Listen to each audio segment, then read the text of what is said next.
La société de consommation nous pousse à toujours avoir les derniers modèles en nous faisant croire qu'on aura toujours des images et des vidéos magnifiques. Avant de répondre à cette question, regardons ensemble un extrait de vidéo que j'ai tourné avec la GoPro Hero 10 Black.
Pas mal, hein?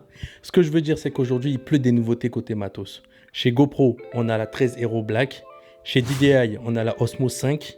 Et on a aussi la Insta360 X4. Mais stop, je t'arrête là. Je vais te montrer comment avoir de très belles images avec des vieux modèles. Suis-moi.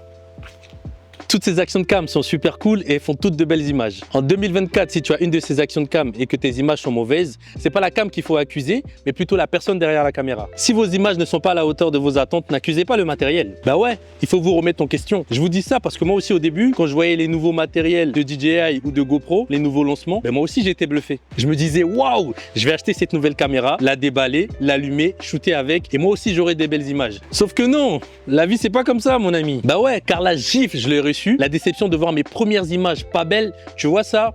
Ah bah ça m'a dégoûté. Et du coup, je revendais mes appareils, j'achetais une nouvelle action de cam concurrente en pensant que ça allait améliorer mes images. Eh ben non. Et j'attendais l'année prochaine pour me faire encore avoir avec leurs belles images de présentation. Alors si tu es dans le même cas que moi, cette vidéo est faite pour toi. Au passage, n'oublie pas d'activer la cloche et de t'abonner.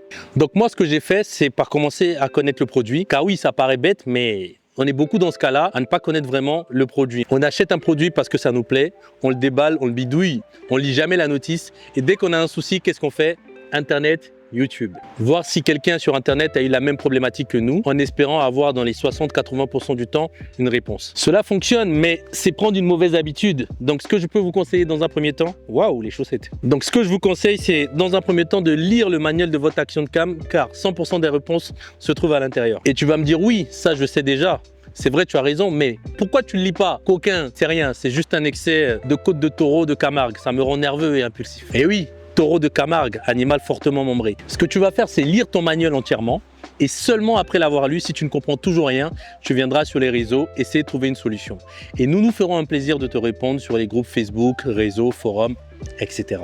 Et je te conseille de faire des tests avec ta caméra, de vraiment te l'approprier, de faire différents tests de jour, de nuit, car en fait, on n'a pas tous les mêmes usages avec la caméra. Certains vont l'utiliser pour du sport, d'autres pour, j'en sais rien moi, faire des conneries avec.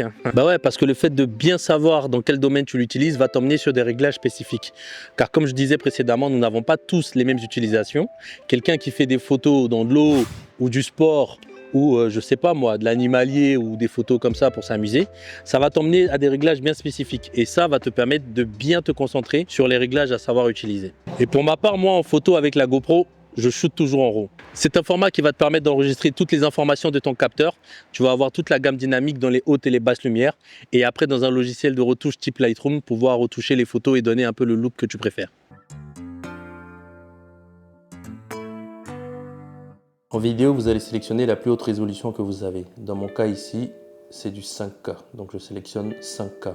Par contre, je vous préviens, vous aurez des fichiers assez lourds. Vérifiez si votre PC est assez puissant pour lire les fichiers ou sinon faites des proxys. Ensuite, les amis, vous allez choisir une cadence d'image adaptée à ce que vous voulez filmer. Mais avant, il va falloir venir dans les préférences générales, descendre tout en bas et vous voyez, vous avez un onglet anti-scintillement. Et cet onglet-là est super important parce que en fonction de là où vous habitez, moi par exemple, je suis en Europe, précisément en France, l'énergie, l'électricité ici est à 50 Hz. Donc c'est important pour moi de me mettre sur 50 Hz. Si vous êtes dans un autre pays, le Japon ou un autre continent, il faut regarder dans ce pays-là, en fait, les Hertz sont comment, ça vous évite d'avoir des scintillements sur votre image. Donc moi je prends 50 Hz, s'il veut bien. Voilà. Une fois qu'on a mis 50 Hz, parce qu'on est en Europe, en France précisément pour l'anti-scintillement, on va choisir la cadence d'image à laquelle nous voulons filmer. Donc je suis ici en 5,3K, la plus haute résolution que ma GoPro peut donner, et je me mets en 25 images secondes. Et les 25 images secondes, c'est pour avoir une image assez naturelle, simple. Si vous voulez des ralentis, vous pouvez monter à 50, voire même 100 images par seconde, mais le problème de la GoPro quand on passe à 100 images secondes, on ne peut pas le faire avec la plus haute résolution qui est la 5K. Donc ça va vous basculer en 4K. Donc ce que je vous conseille de faire, c'est de rester, moi tout le temps, avec la plus haute résolution, donc 5,3K. Et vous restez à 50 images secondes si vous voulez faire des ralentis. Sinon, si vous voulez pas de ralentis, vous restez en 5K, 25 images par seconde. Ensuite, pour un joli rendu, les amis, vous avez le choix de l'objectif sur la GoPro. Il va avoir un impact direct sur le rendu de la vidéo. Donc directement là, on vient dans l'onglet objectif. Et là, on va se rendre compte qu'il y en a plusieurs. Vous avez l'objectif Super View, c'est un 16 mm, champ de vision le plus large, le plus long, sous la forme d'une vidéo 16/9. Cet objectif Super View 16 mm, il est super cool car il utilise l'entièreté du capteur, les amis, mais par contre vous allez avoir des bords arrondis pas très jolis à voir. Donc là on a l'objectif 16-34 avec une vision assez large mais qui crop un peu plus dedans par rapport au Super View. Mais ça n'empêche pas qu'on a toujours les bords arrondis. Ensuite on a l'objectif linéaire, le 19-39 mm. Comme vous pouvez le voir, il y a écrit champ de vision large sans effet fisheye. C'est le rendu linéaire un peu plus naturel mais un peu moins qualitatif que le large. En fait, il crop un tout petit peu dans le capteur, donc on n'aura plus éventuellement les bords arrondis et tordus qu'on avait avec le 16 mm Super View ou le 16-34, ce qui va faire qu'en fait vous aurez un rendu un peu plus naturel. J'ai tendance à préférer et vous conseiller justement le rendu linéaire, le 19-39 mm. Ensuite, vous avez l'objectif 19-34, linéaire et maintien de l'horizon. Si vous filmez du sport, je vous conseille ce réglage-là car il possède le maintien de l'horizon. Il va vous permettre de garder l'horizon droit en toutes circonstances. Ensuite, vous avez l'objectif étroit, le 27 mm, mais moi je l'utilise jamais. C'est un rendu un peu plus naturel aussi, mais bon, comme on a croppé énormément dans le capteur, la qualité elle est moindre. Ensuite, pour la stabilisation, je vous conseille le mode Hyper Smooth. Donc revenez ici, et sur la GoPro Hero 10, on est à l'Hyper Smooth 4.0. Donc sur les GoPro les plus récentes, donc je pense que l'Hyper Smooth doit être encore amélioré. Bon, dans mon cas ici, le boost est au maximum. Donc là, en fait, quand vous êtes tout en bas, là, il vous met Hyper Smooth 4.0, non, pas de stabilisation. Donc là, vous avez un effet directement sans stabilisation. Vous voyez comment ça rend. Ou soit, je l'active en mode boost. Et du coup, ça me fait un petit recadrage dans l'image. Mais par contre, j'ai la stabilisation. Le débit. Le débit de votre GoPro est de base sur standard. Je vous conseille de le mettre sur élevé car vous aurez des fichiers vidéo un peu plus lourds mais de meilleure qualité.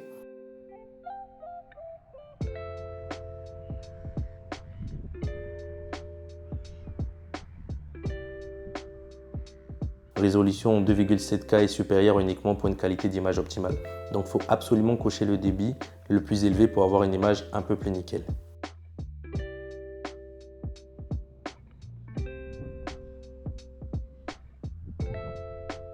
L'obturateur. Ici, en fait, si vous voulez, ce qui est bien, c'est qu'après, vous pouvez choisir votre obturateur pour un 25, un 50, etc.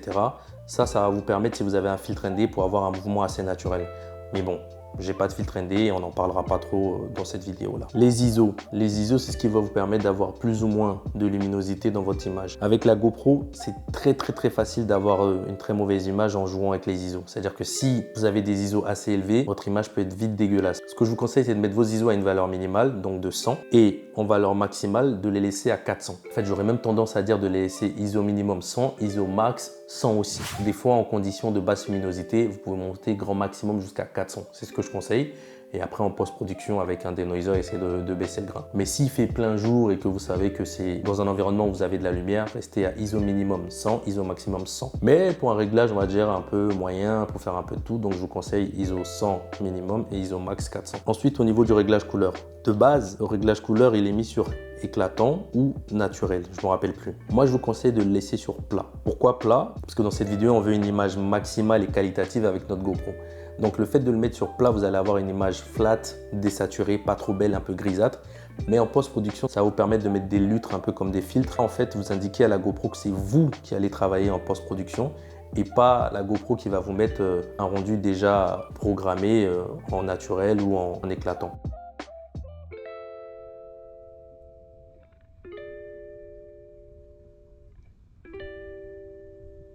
Bon les amis, avec tous les petits tips que je vous ai donnés, normalement vous devez arriver à avoir une image correcte. Mais il y a quelque chose dont on n'a pas parlé et j'aimerais bien qu'on insiste un peu dessus. L'étalonnage. C'est super important les amis, l'étalonnage, parce qu'en fait, toutes les vidéos de pub que vous voyez lors des pubs, que ce soit sur les action cam ou même sur les grosses caméras, mais les mecs ils travaillent le look de l'image. L'étalonnage, c'est donner un style, la colorimétrie sur votre image. Là par exemple, si j'enlève l'étalonnage, voilà, vous avez une image flat, dégueulasse, pas ouf. Quand je remets l'étalonnage, elle est cool, elle est agréable à regarder. Mais en vrai, ça, c'est un sujet qui est un peu complexe parce qu'en fait, si vous voulez, ça dépend de vous. Parce que c'est un peu votre style, votre œil et les goûts et les couleurs. Voilà, c'est qu'est-ce qui vous touche, l'affinité que vous avez avec ça. On peut pas trop rentrer dans les détails avec ça parce qu'en fait, si vous voulez, les goûts et les couleurs, ça se discute pas. C'est dommage. En conclusion, tu comprends un peu maintenant pourquoi il ne faut jamais se jeter sur les nouveautés sans connaître tous les réglages qui vont te permettre de sortir le meilleur de cette nouveauté. Je dis pas qu'il faut pas acheter des nouvelles actions de cam. Je dis juste que je vois trop de gens acheter pour acheter et dire que j'ai la dernière. Voilà, c'est ça que je vois. C'est vrai que c'est cool de level up son matos, surtout quand tu arrives aux limites de ton équipement. C'est vrai qu'il faut mieux level up un peu, mais ne change pas pour changer en pensant que ça va être mieux. C'est ça le problème en fait. Si tu connais pas tous les réglages qu'il faut faire pour avoir une belle image, ben ça ne sert à rien de changer, je pense. Et au passage, les amis, on me pose souvent la question: ah, elle est belle ta casquette, où tu l'as eu, où tu l'as acheté, etc. Donc, c'est 6 coutures. Donc, il y a plusieurs modèles. Donc, moi, j'ai le modèle bleu. Mais vous voyez, là, par exemple, il y a un modèle noir, ici. Il y en a un autre aussi, orange, là. Voilà, vous avez plusieurs couleurs, hein, plusieurs types, plusieurs styles et tout ça. Je vous mettrai le lien du site en description. Il faut aller faire un tour, regarder, leur donner de la force à des amis. Et du coup, on soutient, quoi. Franchement, c'est cool. Et ils font du bon travail. Donc, nous, on ne peut que pousser. Et si tu es tombé par hasard sur ma chaîne et que mon contenu te plaît, n'hésite pas à t'abonner, n'hésite pas à me laisser un message, n'hésite pas à me donner des idées de ce que tu veux voir. Et surtout, si vous avez kiffé, n'hésitez pas, vous aussi, de votre côté, à partager, commenter, liker. C'est ce qui vraiment aide au référencement, quoi. Voilà. Antoine, je n'ai qu'une chose à te dire. Merci.